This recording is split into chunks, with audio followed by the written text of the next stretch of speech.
My sister hit our mother so hard she fell down and said, "I should have done this 20 years ago." The sound echoed through the Thanksgiving dinner with 14 family members frozen at the table watching my mother hold her face on the floor.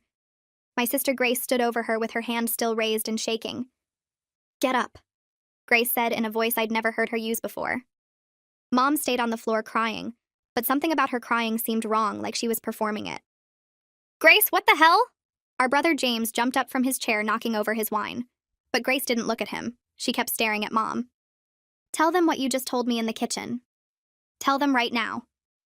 Mom tried to crawl away, but Grace grabbed her arm, not hard, but firm enough to stop her. "Tell them or I will." That's when I noticed Grace's husband, Kevin, wasn't at the table. He'd been here 20 minutes ago helping carve the turkey.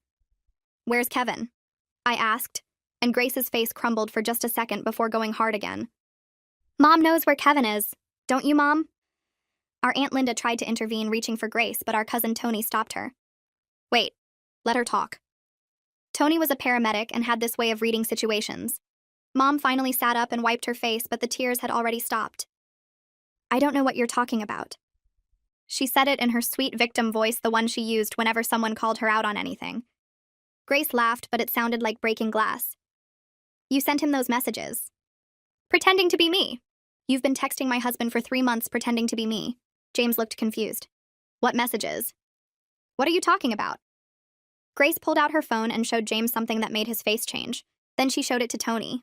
Then to me. The messages were sexual, explicit, asking Kevin to meet at hotels, saying their marriage was over, saying Grace wanted a divorce.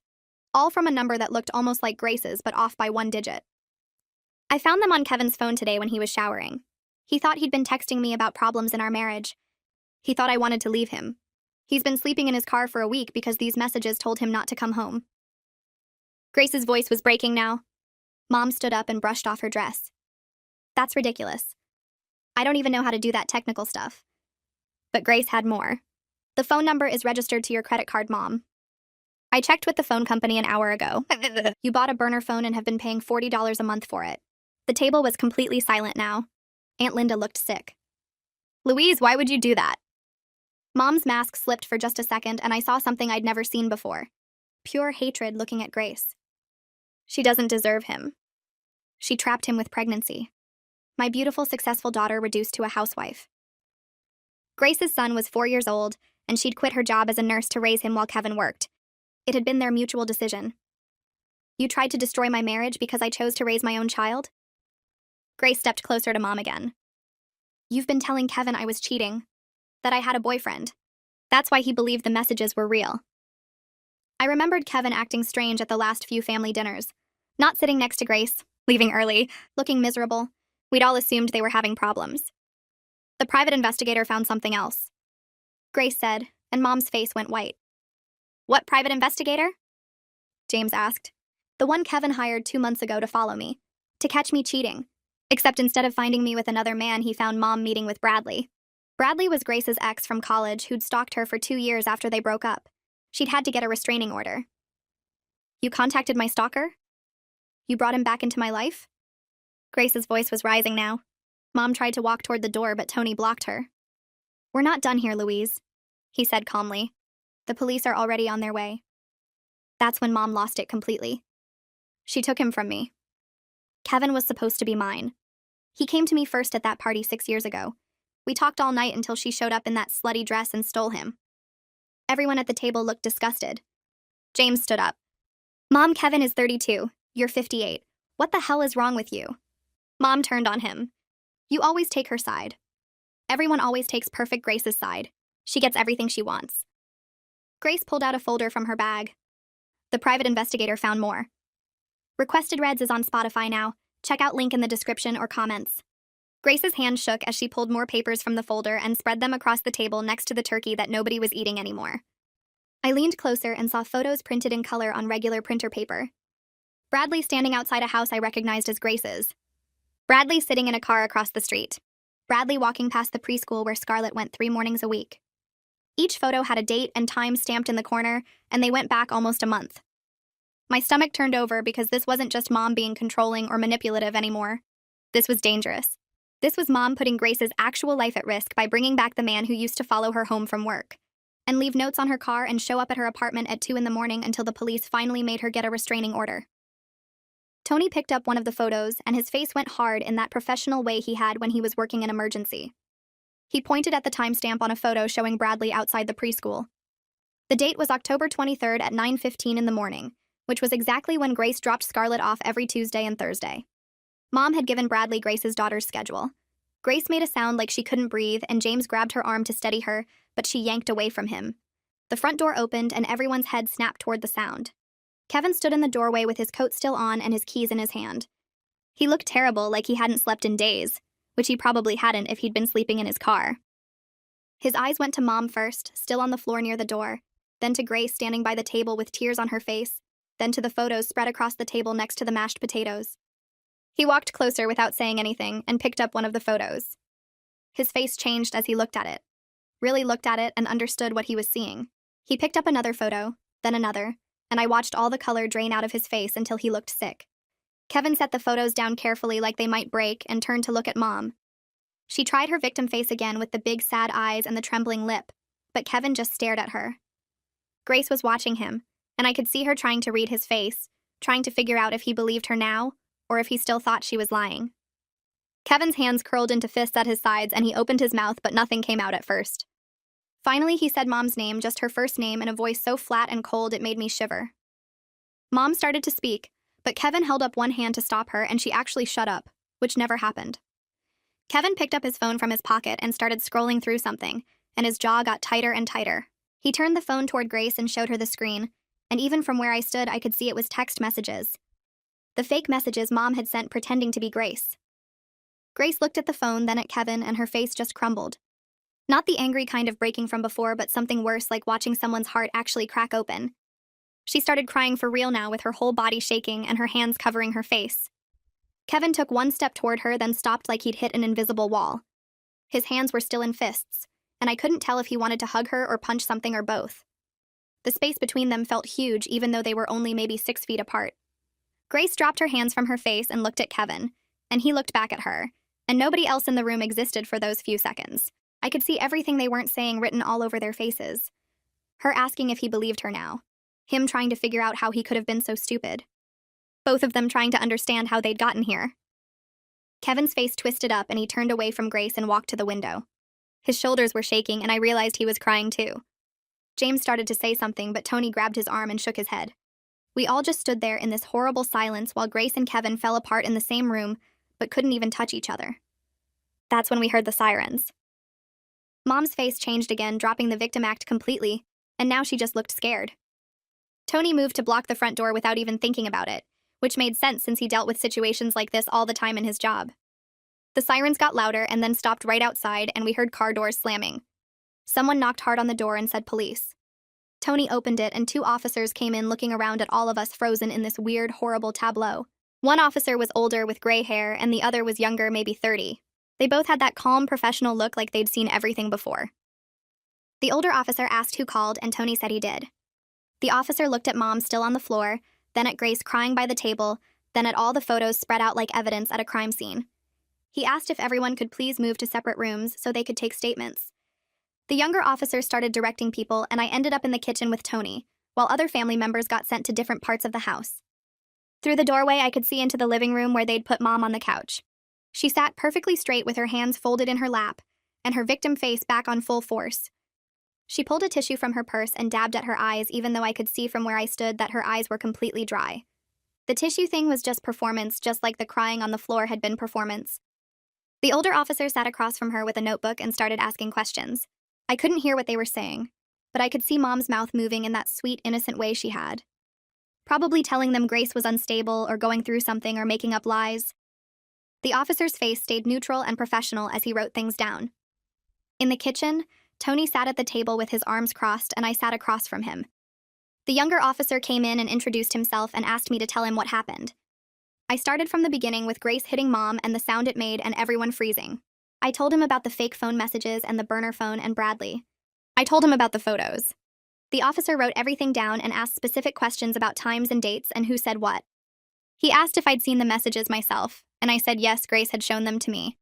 He asked if I knew Bradley, and I explained about the stalking years ago and the restraining order. When I mentioned the restraining order, his eyebrows went up and he wrote something down with more pressure on the pen. He asked where the photos were, and I pointed to the dining room. He went to look at them and came back with a few in his hand, studying the timestamps. He asked if I knew whether the restraining order was still active, and I said I thought it was, but Grace would know for sure. He thanked me and said I could wait here and went to talk to his partner. Through the doorway, I watched them conferring in low voices while Mom sat on the couch, still dabbing her dry eyes with that tissue. The older officer's expression changed as his partner showed him the photos and pointed at something. They both looked at Mom, and her face flickered for just a second before going back to victim mode. They asked her something and she shook her head. They asked something else and she started crying harder with her shoulders shaking. But I'd seen her real crying earlier when Grace confronted her, and this wasn't it. This was acting. The officers seemed to see it too because their faces stayed professional and unmoved. After what felt like hours but was probably only 45 minutes, the officers finished taking statements from everyone. They came back to the living room where they'd gathered us all again. The older officer said they were investigating allegations of stalking, harassment, and identity theft. He said they'd need to take the phone records and photos as evidence. He looked at Mom and said they'd be in touch and she should expect to hear from the district attorney's office. Mom's victim face finally cracked and she stood up fast. She said this was ridiculous and her children were ganging up on her and she hadn't done anything wrong. The officer just looked at her with that flat professional expression and said she might want to contact a lawyer. Mom started to walk toward the door, but the younger officer stepped in front of her politely and said she needed to stay until they were finished. She sat back down hard on the couch and her hands were shaking, but not in a sad way. In an angry way. The officers took photos of the evidence with their phones and put the papers in plastic bags they got from their car. They took Grace's statement last in the dining room, and I could hear her voice shaking as she told them everything. When they were done, they told everyone they could leave but to stay available for follow-up questions. The older officer pulled Grace aside and gave her a card with a number for victim services. He said she should call them first thing in the morning and make sure the restraining order against Bradley was still valid, and if not, get a new one immediately. He said the photos showed clear evidence of stalking, and they'd be picking Bradley up for questioning. Grace nodded and took the card, but her hands were shaking so hard she almost dropped it. The officers left and suddenly the house felt too quiet. People started gathering their coats and bags and leaving without saying much. Nobody knew what to say. Aunt Linda hugged Grace hard before she left and whispered something I couldn't hear. Tony squeezed my shoulder and said to call if we needed anything. James stood by the door looking lost, like he didn't know whose side he was supposed to be on anymore.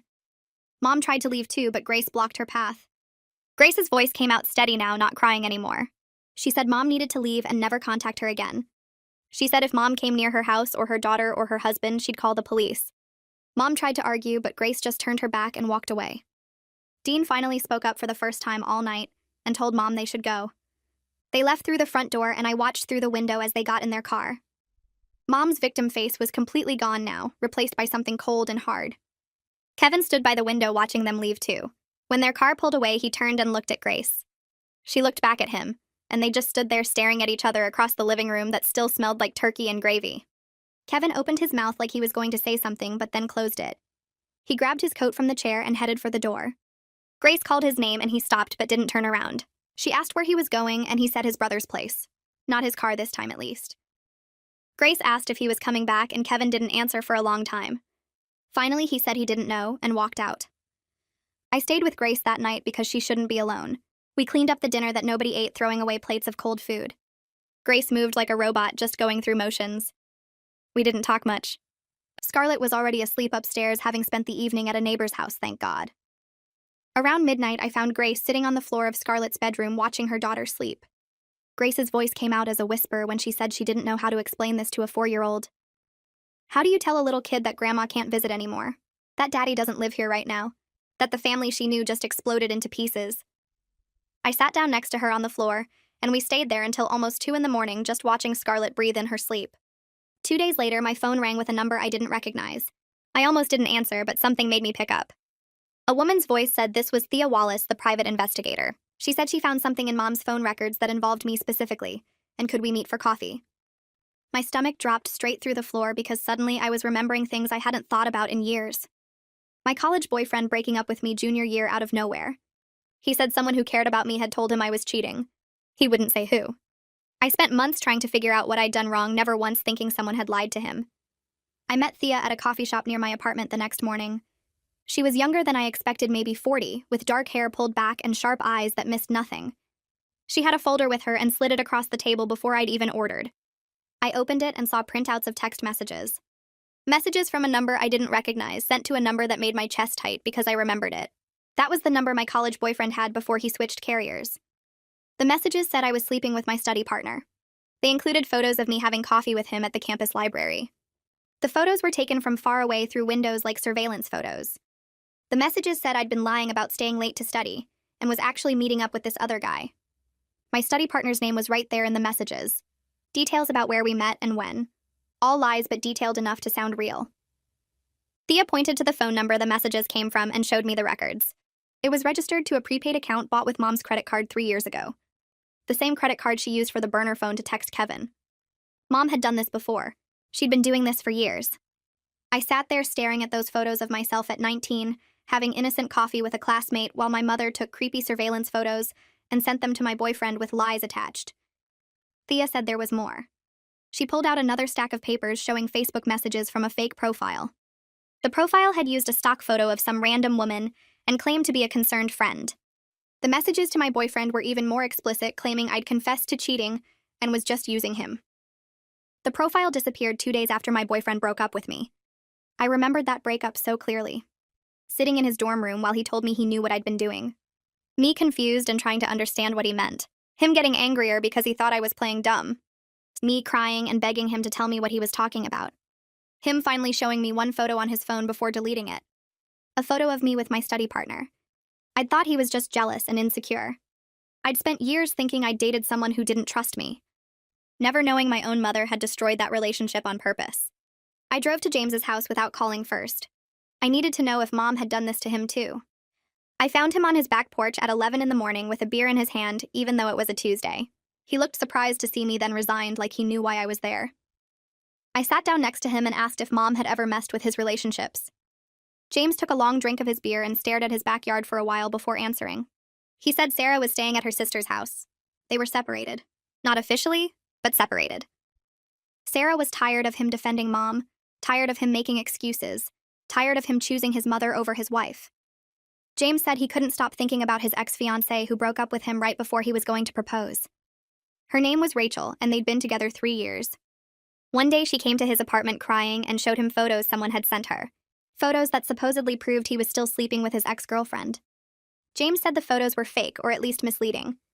They showed him hugging his ex, but it was at a mutual friend's wedding and it was just a friendly hug. But someone had taken that photo and others like it and sent them to Rachel with messages saying he was cheating. Rachel broke up with him that night. He never found out who sent the photos because they came from an anonymous email that got deleted. James looked at me and his eyes were red like he'd been crying or drinking or both. He said Sarah told him yesterday that Mom had called her 3 months ago. Mom told Sarah that James was having an emotional affair with a coworker. Mom said she was worried about their marriage and thought Sarah should know. That's when the trust issues started. That's when Sarah started questioning where James was and who he was texting. That's when their marriage started falling apart. James said he'd been getting weird emails for years from anonymous accounts. Emails warning him about people in his life. Warning him that friends were talking behind his back. Warning him that coworkers were trying to sabotage him. He always thought it was spam or some internet troll. Now he was wondering if every single one came from Mom. I went back to Grace's house that night after the police finished taking statements. The house felt empty, even though Grace and I were both there sitting at her kitchen table. She kept opening and closing her phone like she wanted to text someone but couldn't figure out who. I asked if she'd heard from Kevin, and she shook her head without looking up. The silence between us felt heavy and wrong. We'd never been the kind of sisters who didn't know what to say to each other. Grace finally put her phone down and told me she needed to go back to work. She'd been doing occasional shifts at the hospital to keep her nursing license active, and she had one scheduled in 2 weeks. I didn't understand why she was thinking about work right now, but I just nodded. 2 weeks passed in this weird fog where none of us really talked to each other. James stopped answering my calls. Dad stayed at a hotel downtown. Grace texted me once to say Kevin was still at his brother's place. Then Grace called me at 6 in the morning on a Tuesday, sounding panicked. Bradley had shown up at the hospital. She was working the night shift in the emergency room, and he just walked in through the main entrance like he had every right to be there.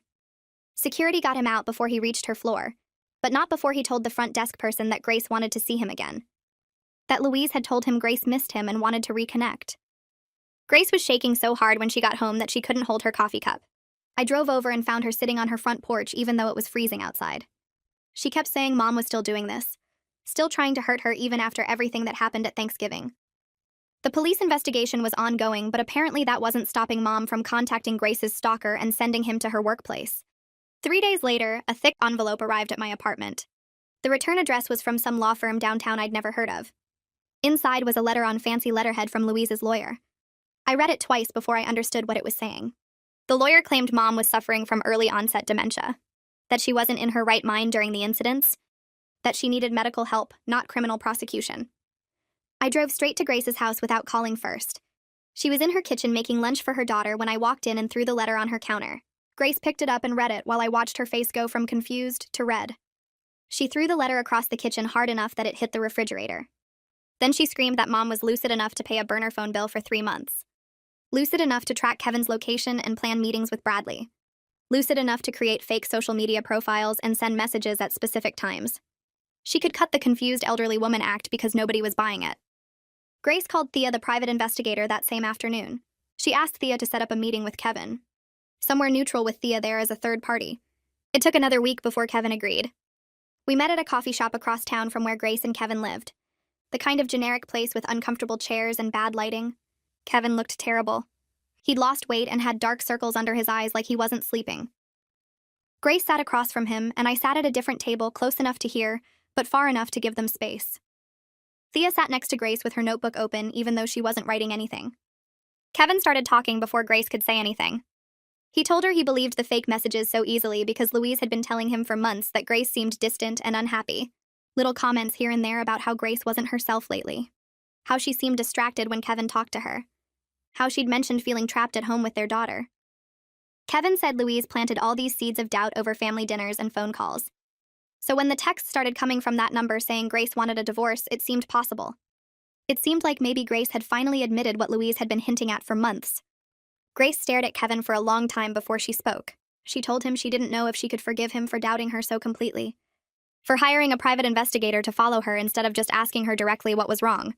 For sleeping in his car for a week rather than coming home to talk to her face to face. Kevin said he didn't know if he could forgive himself either.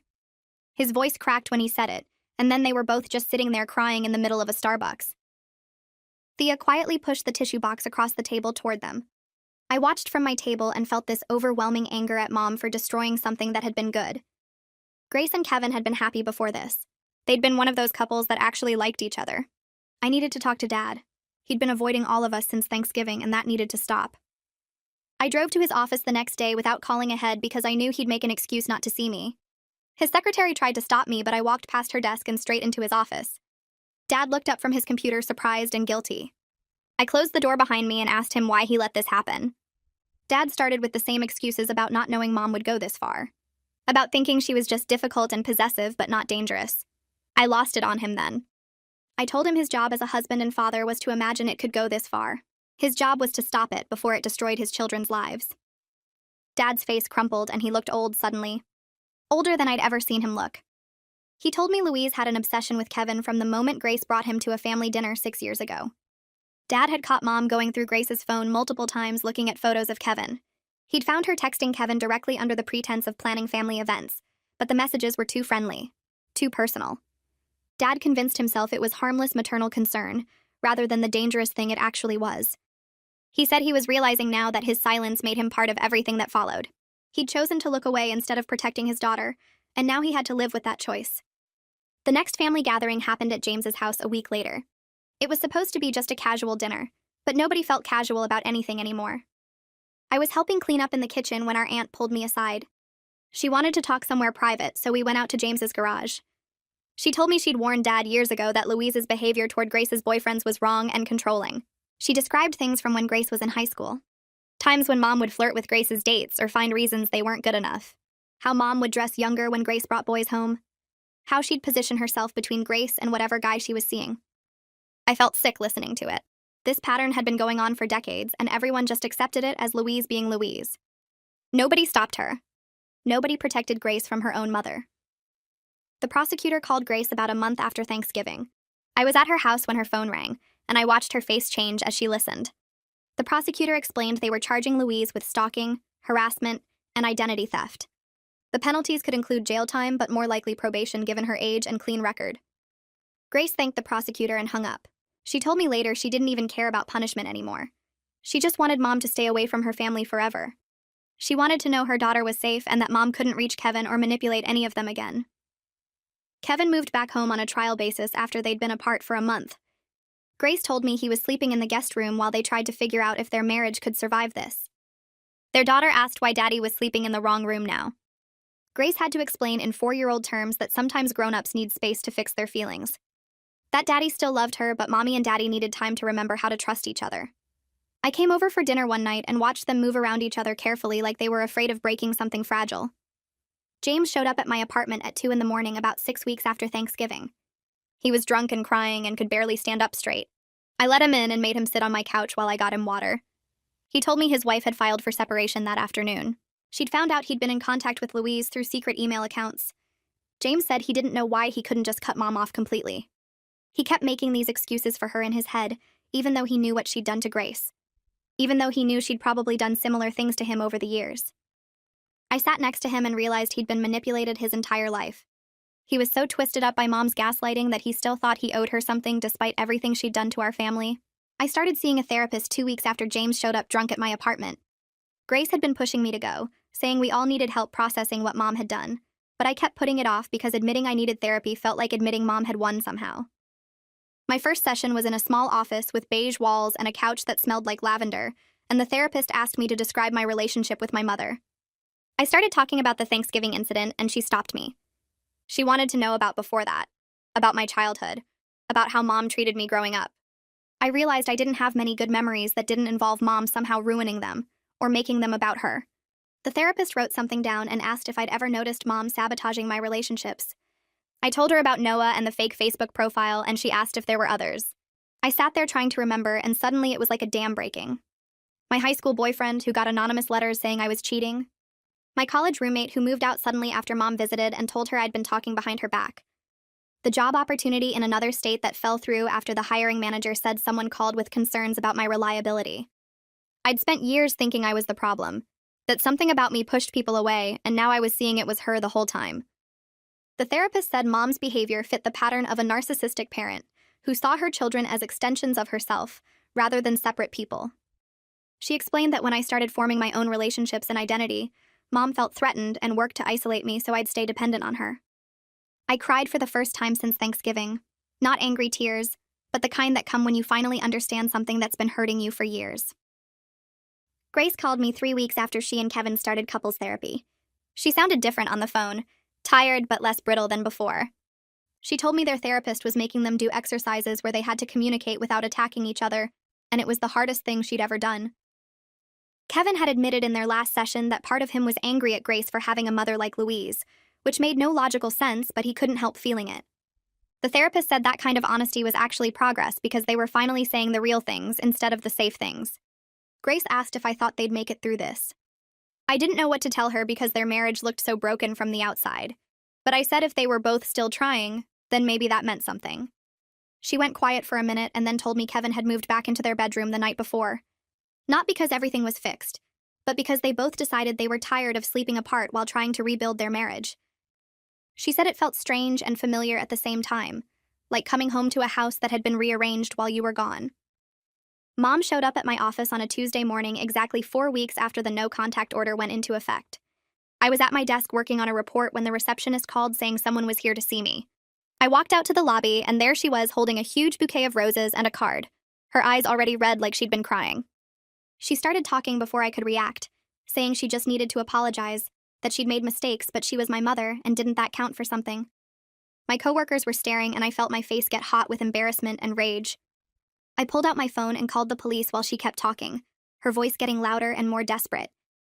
She said I was being cruel, that Grace had poisoned me against her, that she'd given me everything, and this was how I repaid her. 2 officers arrived within 10 minutes, and I showed them the no-contact order. Mom's whole demeanor changed when she saw the police. She started crying harder and saying her children had abandoned her for no reason, that she was just a mother who loved too much. The officers weren't buying it. They asked her to come with them, and she refused, so they took her arms and started walking her toward the door. She screamed the whole way across the lobby that we'd regret this, that family was supposed to forgive each other, that she'd done nothing wrong.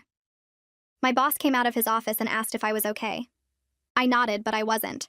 I was shaking so hard I had to sit down in the lobby chair where Mom had been standing minutes before. The court hearing was scheduled for early March, 4 months after Thanksgiving. Grace and I drove there together while Kevin followed in his own car because he was testifying as a witness. We walked into the courthouse and saw Mom already sitting on a bench in the hallway. She was in a wheelchair that she absolutely did not need, wearing a cardigan that made her look frail and old, her hair styled to look thinner than it actually was. Grace grabbed my arm hard enough to hurt. The bailiff called us into the courtroom and Mom's lawyer wheeled her to the front. The prosecutor presented all the evidence, the phone records, the messages to Kevin, the meetings with Bradley, the violation of the no-contact order at my workplace. Mom's lawyer argued she was suffering from early dementia and wasn't responsible for her actions. The judge looked at Mom and asked her directly if she understood why she was there. Mom said yes in a small voice and explained she'd just been trying to protect her daughter from a bad marriage. The judge's expression didn't change.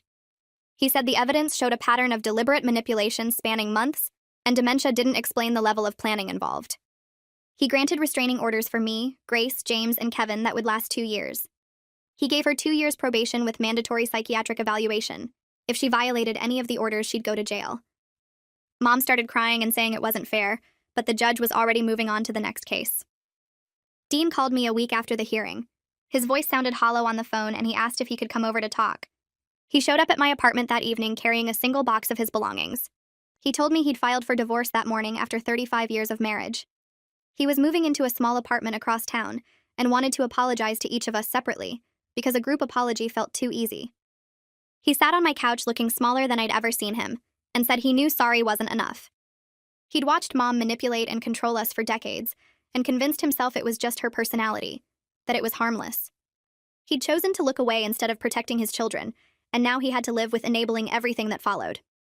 I wanted to stay angry at him, but I could hear in his voice that he was genuinely broken. He said he didn't expect forgiveness, but he wanted us to know he was done making excuses for her. He was choosing us now, even though it was decades too late. After he left, I sat in the dark for an hour thinking about how many people had seen what Mom was doing and done nothing to stop it. My therapist helped me understand that Mom's sabotage wasn't about me being inadequate or unlovable. She explained that people like Louise need to control the people around them because it makes them feel powerful and important. When I formed my own relationships or made my own choices, it threatened her sense of control, so she worked to destroy anything that took my attention away from her. The therapist said understanding this wouldn't erase the damage Mom had caused, but it might help me stop blaming myself for her actions. We worked on identifying the patterns of manipulation, so I could recognize them if they showed up in other relationships. She taught me that healthy people don't punish you for having a life outside of them, and that needing space or independence doesn't make you selfish or ungrateful. I started keeping a journal of things I'd accomplished or relationships I'd built despite Mom's interference, and seeing it written down made me realize I was stronger than I'd given myself credit for. The damage was real, and it would take years to fully process, but at least now I understood it wasn't my fault. 6 months after Thanksgiving, Grace and Kevin renewed their vows in a small ceremony at a park near their house. It wasn't about pretending the damage hadn't happened or that everything was perfect now. It was about choosing each other again with full knowledge of how fragile trust could be and how much work it took to rebuild it. Grace wore a simple blue dress and Kevin's hands shook when he put the ring back on her finger. They'd written their own vows and Grace's voice broke when she promised to never let anyone come between them again, even family. Kevin promised to trust her enough to ask questions instead of believing the worst. Dean was there looking uncomfortable in a suit that didn't fit right anymore. James came alone because Sarah was still deciding about their marriage. Scarlett stood next to her parents in a flower crown, asking why everyone was crying. When Grace and Kevin kissed, everyone did cry because we all knew how hard they'd fought to get to this moment. The ceremony lasted maybe 20 minutes, but it felt more real than their original wedding 6 years ago, when none of us knew what Mom was capable of, or how much damage one person's obsession could cause. We gathered for Thanksgiving 1 year later at my apartment because Grace's house still felt contaminated by last year's memories. I'd spent 2 days cooking and cleaning, wanting everything to be perfect, even though perfect wasn't really the point. Dean arrived first carrying wine and looking nervous like he wasn't sure he'd be welcome. Grace and Kevin came with Scarlett, who'd grown at least 3 inches and wouldn't stop talking about her preschool teacher. James showed up alone because Sarah had decided to stay with her sister, while she figured out if their marriage could survive his months of secret contact with Mom. We sat around my small dining table that barely fit everyone, and passed dishes without mentioning the empty chair where Mom would have sat. Scarlett asked where Grandma was, and Grace told her simply that Grandma was sick and couldn't visit anymore.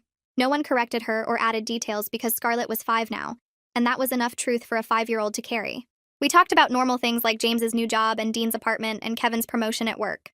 The conversation felt lighter without Mom's presence, like we could finally breathe without waiting for her to turn something innocent into ammunition.